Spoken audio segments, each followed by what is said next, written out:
Hello YouTube, DJ Aaron here. You guys might be wondering what I'm doing. I'm going to be doing a video on my live streaming setup. I know there is some misconception about it, but I want to give you guys a little bit of a, should I say, a rundown of what I do and what I use for the show and whatnot. As you guys might notice, I have 3 monitors. These 3 monitors are exactly how they are as follows. This machine right here, being the streaming machine, has 2 monitors as it is. I could have any program up on either monitor if I choose to do so.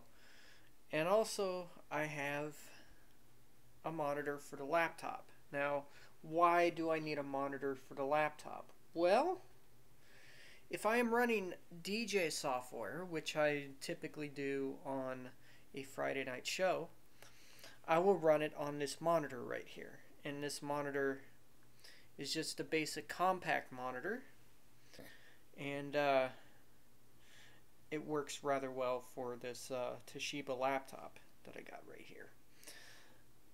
The monitor close to it is a Hyundai monitor that works for recording software, etc., that I may be using for the show and stuff like that. You can use any monitor you want. Now you may think, well, this is Control Central. Well, it is. It is Control Central, and you know, I'm sitting in front of all these monitors during each show, you know, monitoring certain things. And then the main monitor, which is right here on the very far left, is the encoder monitor, which is very what it's intended to be used for. So we're going to open up Flash Live Media, or Flash Media Live Encoder, and it opens up right here on the first monitor, which is how it is follows. So we have it open right there on that monitor. We can open Sony SoundForge, and it will open right here on this monitor because I have it set and configured a certain way to have things open on certain monitors. So I can have things open on certain monitors. Now, when I open up Virtual DJ on the laptop here, for this monitor, it may take a little bit of time, it may take a while, but soon enough we'll have it open on this monitor. But yeah, there we go. So I have it set up and configured a certain way to have everything open up on certain monitors. I normally run my web browser on the main laptop screen. This right here is the main monitor for everything that goes on. This is the secondary monitor.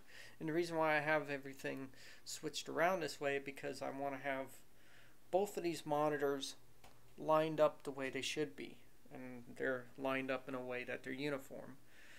The HP monitor is not so much in height, but it gives me a way to view the encoder preview window, and Virtual DJ has an update, which I'll say no for now because we don't need to update that.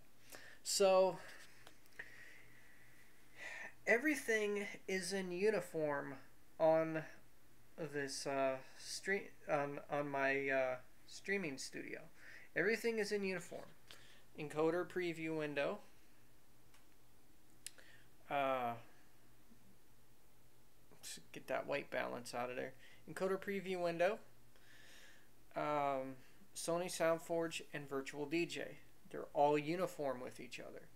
Now if I were to switch it around differently, they would be less uniform.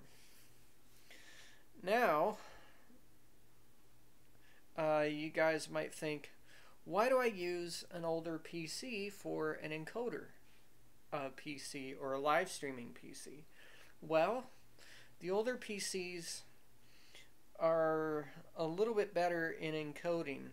I mean, don't get me wrong, the newer PCs can do the same, but when it comes down to fine-tuning my video and audio and all that stuff, an older PC is a little bit easier, and I can monitor and focus on my encoded video and audio as well as recording my shows for Mixcloud and etc.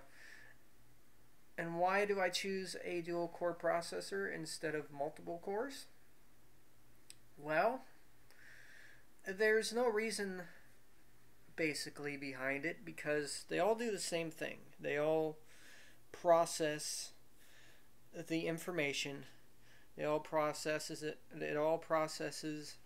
mathematically, and the equations are pretty much the same as far as across the board. Now, FMLE is originally made for Intel systems, but I kind of tricked it in running it on a AMD system, which you see down there. The computer you see down here, which you could probably barely see due to the light being so dim down there, is an HP Pavilion. It is a A12 68C. It has a AMD Athlon 64X2 3800 plus. It's an old machine, but it gets the job done. I put an NVIDIA graphics card in there, upgraded the RAM to 2 gigs of RAM, so we're only running Windows 8 Pro 32-bit. I could upgrade it to Windows 8.1, but I don't see the point, being since I only use it streaming. And believe it or not, I did some tests between Windows 7 and Windows 8, and the tests were remarkable. Windows 7 failed miserably within the encoding spectrum, whereas Windows 8 actually passed the encoding spectrum at a respectable rate, where it really shows its true colors. Windows 7, I had so many issues trying to get the frame rate to not hit past the tipping point, but it tipped and it didn't want to do the accurate frame rate, so I upgraded to Windows 8, and everything's been running smoothly ever since, as I twist my words a little bit. So how do I do my sound? If we look down here, we have an Alto Professional ZMX 862, which is a 6-channel 2-bus mixer. It works great. It's one of those type of mixers where you really can't go wrong with. I've used this for a few shows already, and it works very well as far as getting the audio set and stuff like that. The only difference about this mixer opposed to the mixer I started out with, which I'll grab that here, alright, is that if you're going to start out, I would recommend starting out with something like this, which is just a basic 5-channel 1-bus mixer. This is a pretty good mixer to start out with. You have a mic and line, one mono line, and then you got 2 stereo lines and an unbalanced main mix. This is where is my new mixer. Has everything you need. It has gain controls. It has EQ selections for each channel. Monitors, like a monitor send for each channel if you choose to go that route. Also has an effects send for each channel. Now what I like about this mixer is even though it's 6 channel, you can use different things. So as you guys can see in the other mixer, we have 2 mono line channels. We also have 2 stereo bus channels as well, and as well as the aux channel as well. Now the aux channel is completely separate from the from everything else. It's on its own channel, so I can just turn it up through here and turn it down whenever I need to. It makes much better sense to have an aux channel. Unlike this one, this has no aux channel. So yes, it has an aux in and out, but as far as turning up and down the aux channel, you have to use the master volume, which kind of is kind of a bad thing. This has a 2-band EQ instead of a 3-band EQ, but it has pan and balance for each channel. I've used this quite a lot, so you know the inputs really aren't that shiny anymore. So yeah, good little mixer that's started out with. I'll still use that one, but it's more likely used for away shows and stuff like that. Moving over here, we have the web camera, and sitting below that is the Onkyo amplifier. You guys might think, why do you use an amplifier in studio? Well, every once in a while I like to monitor my audio through speakers. And down there we have some Radio Shack speakers, which you could probably not make out very well. But that's what's driving those speakers. And then I have the mixer hooked into the video 3 input on my amplifier. And then we move over here, we got CD changer, which is by Onkyo, which is very, very, very cool. It is a 5-disc changer. Drawer pops out, and we have different trays. You know, we could put in different CDs here. We could disc skip. Just throw in a bunch of CDs, and then we can do that. And now it's gonna load. And now it loaded. Picked this up at Goodwill for $24.99. It's a good changer. It's definitely a good changer. And then right below this, we have the Sony compact disc recorder, RCD W500C. It has a few issues of its own. I don't know if I could do this, but I'm just going to take a CD out of the changer here. Just any one. Alright, so I'm going to put a CD in here. Yeah, that doesn't sound good. I mean, it's kind of faint, but it sure as heck doesn't sound good. It has kind of a laser mechanism fit. And, you know, it didn't do that a few years ago. And it's kind of a symptom that is kind of a pain in the butt, as you would probably figure. So, yeah, if I were to use this as a full-time CD player, I would use the pull-out drawer for the CD recorder.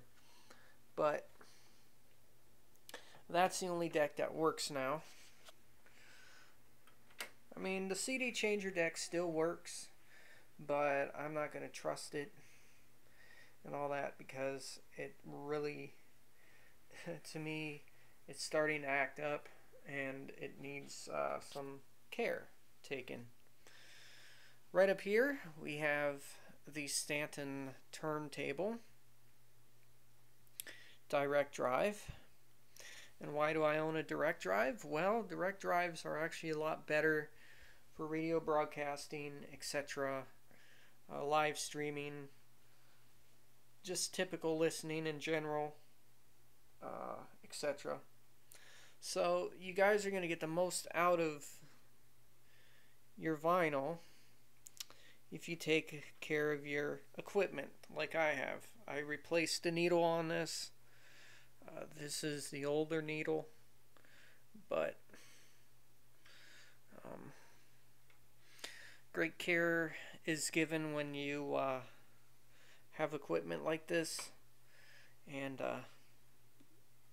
you guys take care of it. So, and you guys could probably see that I do have a new needle on it, so it's only a few months old. But I do like this turntable. It's a very good one. We have pitch control. We have +10 and -10.